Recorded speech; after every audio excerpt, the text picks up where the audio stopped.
안녕하십니까. 2020년 5월 22일 최병우의 팩트 시작하겠습니다. 저 정의 기억연대 또 과거 그 전신이었다는 정대협. 근데 지금 두 단체가 다 있습니다. 검찰이 두 단체를 모두 압수수색을 했죠.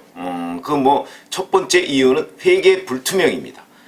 자기들은 다 오류라고 주장하는데 도대체 하루하루 보도가 나오는 걸 보면 오류 아닌 회계가 없습니다. 그런데 유튜버 중에 저는 잘 모르는 사람이지만 하여튼 그 회계의 정석을 보여주고 그 모금을 시도한 사람이 있더군요. 그래서 실제 모금하고 공개를 했는데 한번 화제가 돼서 그러니까 정의연과 회계 처리를 다르게 하면 화제가 되는 세상입니다. 이게 뒤집어진 세상 아닙니까? 원래는 이렇게 회계 처리라는 것은 이런 한 장까지도 딱딱 들어맞고 잔고하고 실제 기록이 일치하는 것이 바로 회계 처리의 정석이다. 그렇게 해야 되는 것이다. 그런데 정의연은 오늘 아침 보도를 보니까 그 어린이들이 막 그 통장 모아서 가지고 간 거 그거 영수증 없이 받고 그랬다 이런 기사까지 있던데 참 이 회계 처리 불투명 이거의 끝판이 도대체 어디까지 갈 것인가 이게 궁금해지는 대목이기도 하고 그 다음에 이런 사람을 지금까지도 감싸고 있는 민주당 도대체 민주당은 무슨 생각을 하고 있는지 선거 끝났다고 이제 좀 오만해도 된다 이런 건가요? 하긴 선거 전에도 여전히 검찰 학살 인사하고 그랬지만 어쨌든 간에 전 게임물관리위원장입니다. 여명숙 전 게임물관리위원장이 오늘이 22일이니까 20일 밤에 자신이 운영하는 유튜브 채널이 하나 있더군요. 개수작 TV인가 하는 게 있어요. 거기에 이 총액이 들어간 통장을 하나 올려놨습니다. 5,085만 7,451원이 찍힌 그런 자기 통장입니다. 그러면서 위안부 할머니들을 위해서 모금을 했다. 지금 현재 이만큼 모았다. 할머니들께 반드시 전액 전달할 거다. 수시로 전달 내역을 공개하겠다. 이렇게 얘기해서 그런데 실제 이 돈을 모으겠다라고 하는 5시간 뒤에 현재 총 후원 금액은 5,556만 3,754원이다. 이렇게 공개를 했습니다. 이 개수작 TV가 뭐냐 했더니 개념수호 작전 TV다 이렇게 얘기를 하는데 저도 하여튼 처음 들어봤습니다.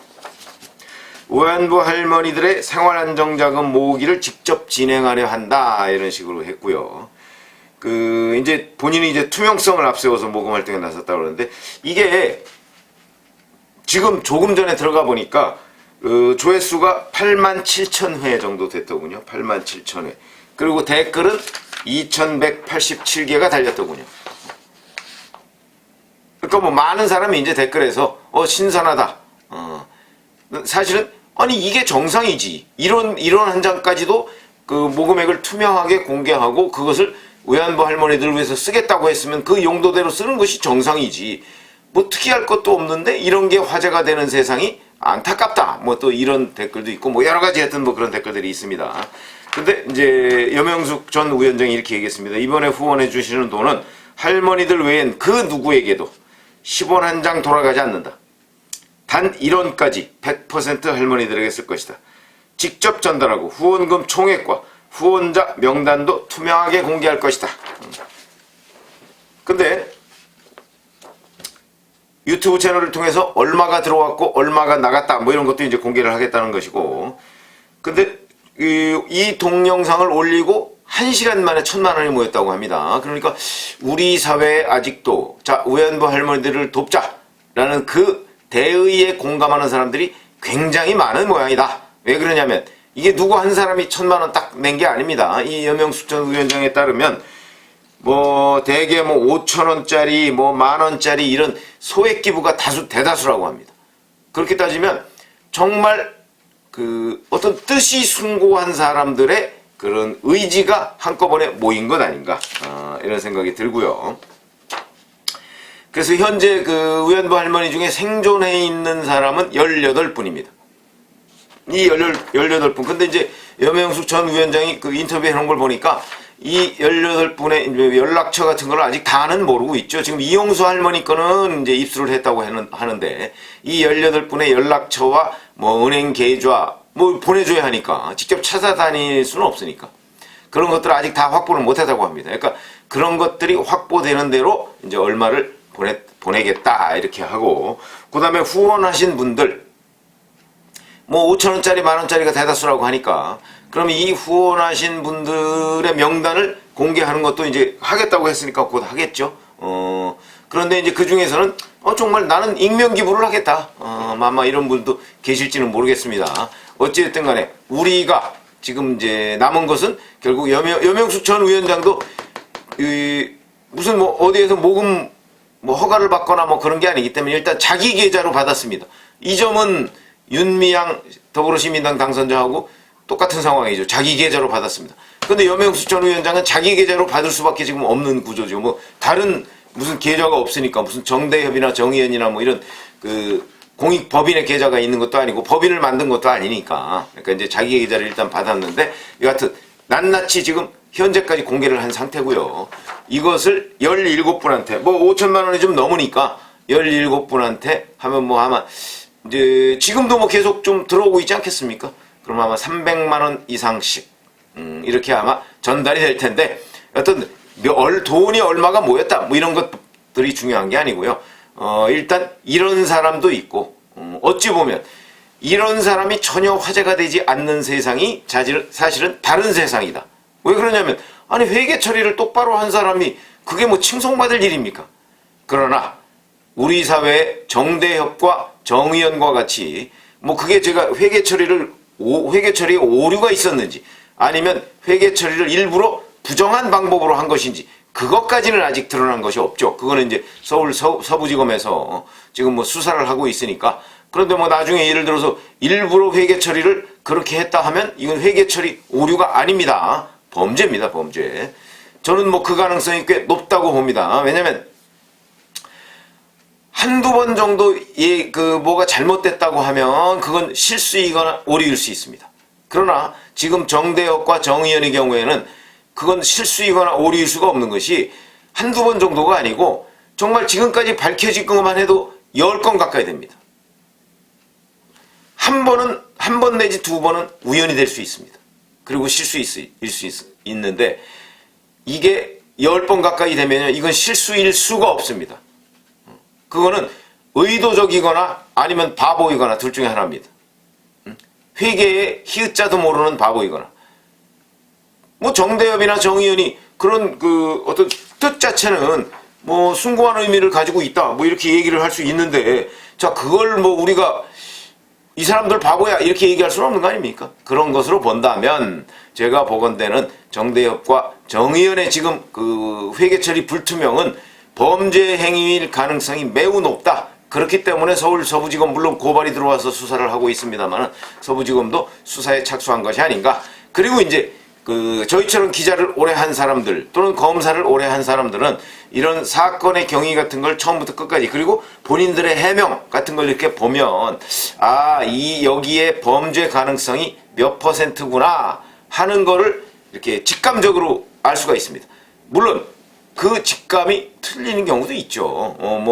늘 직감이 맞으면 제가 뭐 점쟁이가 되지 왜 그 기자가 됐겠습니까? 그러나 저희는 이제 그런 기사를 취재해보고 쓰고 많이 읽어보고 그런 거 하는 게 직업 아니겠습니까? 그러다 보니까 딱 읽어보면 이 기사는 내지는 이 스토리는 어느 정도 사실에 부합하겠구나 하는 것을 느낄 수가 있다. 그래서 사실은 조국 전 법무부 장관의 비리 의혹이 처음 터졌을 때도 제가 아마 기억나시는 분이 있을 겁니다. 제가 그런 얘기를 했죠. 이거 몇몇 신문에서 보도된 걸 보니까 사실일 가능성이 매우 높다. 나만 그러냐? 그게 아니고 윤석열 검찰총장도 비슷한 생각이었을 것이다. 제가 이렇게 말씀드린 적이 있습니다. 자, 그 이후에 지금 이제 조국 전 법무부 장관의 재판이 진행 중인데 정경심 교수 것도 진행 중이고요. 거기에서도 연일 지금 움직일 수 없는 여러 가지 증거들과 여러 가지 증언들이 나오고 있습니다. 제가 보건대는 저런 재판을 뭐 굳이 저렇게 오래 끌 필요가 있나 싶은 생각이 드는데, 왜냐하면 너무나 결정적인 증거고, 어제는 뭐 심지어는 조국 전 장관 정경심 교수의 딸인 조민이 뭐 이렇게 막 머리 물들이고 이런 학생들하고 술 먹는 사진, 그걸 변호인이 제출을 했더군요. 그게 이제 2009년 5월 15일 그 서울대 공익인권법센터 세미나 이후에 뒤풀이 자리에 조민희가 참석을 했다 하는 걸 입증하기 위해서 냈다는데 소주 놓고서 술 먹는 자리입니다. 그때 조민희가 고등학교 1학년이었습니다. 그럼 만약 그게 맞는다고 한다면 고등학교 1학년 때 머리 물들이는 애들하고 같이 앉아서 소주 파티를 벌였다. 이런 얘기가 되는 것이죠. 오죽하면 재판부가 변호인한테 이거 그때 사진 맞아요? 라고 물었습니다. 그랬더니 변호인이 그거 좀 불투명합니다. 이렇게 또 꼬리를 내렸습니다. 이런 코미디가 어디 있습니까? 뭐 모르죠. 뭐 고1 때부터 저 머리 물들이는 학생들하고 앉아가지고 뭐 소주 파티 벌였는지 모르겠으나 어찌됐든 간에 그걸 증거라고 내놨는데 이런 일들이 지금 곳곳에서 벌어지고 있다. 자, 그런데 그래서 이제 윤미향 씨가 관여했던 정대협과 정의기억연대 여기에 회계 처리가 워낙 불투명하고 그 불투명한 사실이 화제가 되다 보니까 여명숙 전 게임물관리위원장과 같은 이런 일들도 지금 일어났고 그것이 또다시 화제가 되는 이런 상황이 벌어졌다. 이런 상황은 저도 뭐 여명숙 전 위원장 지금 그 관련한 기사를 제가 이렇게 그 화제로서 소개를 해드리지만 이런 게 더 이상 화제가 안 되는 세상이 바른 세상이다. 이렇게 지금 얘기를 하고자 합니다. 저의 메시지는 바로 거기에 있습니다. 이런 게 당연한 것처럼 받아들여져야 되는데 왜 이런 게 화제가 되는 세상이냐? 그건 역으로 보면 윤미향이라는 사람이 기여한 바, 역설적으로 기여한 바가 있는 것이다. 참 불행한 세상이다. 그리고 이런 거를 더군다나 감싸고 있는 사람들이 지금 있습니다. 그런 사람들에 대해서도 그 시청자 여러분이나 모든 그 어떤 진짜 정의를 추구하는 사람들, 어제는 뭐 정의당까지 그렇게 얘기를 했더군요. 그런 사람들이 우리 사회의 비정상을 모두 정상으로 돌릴 수 있는 계기로 이번 윤미향 사건 또 정의연 사건을 바라봐야 되겠다. 이런 말씀을 드립니다. 오늘은 제가 기사를 이렇게 쭉 새벽에 살펴보다 보니까 딱 눈에 띄는 여명숙 전 위원장의 기사가 있어서 소개를 해드렸습니다. 감사합니다.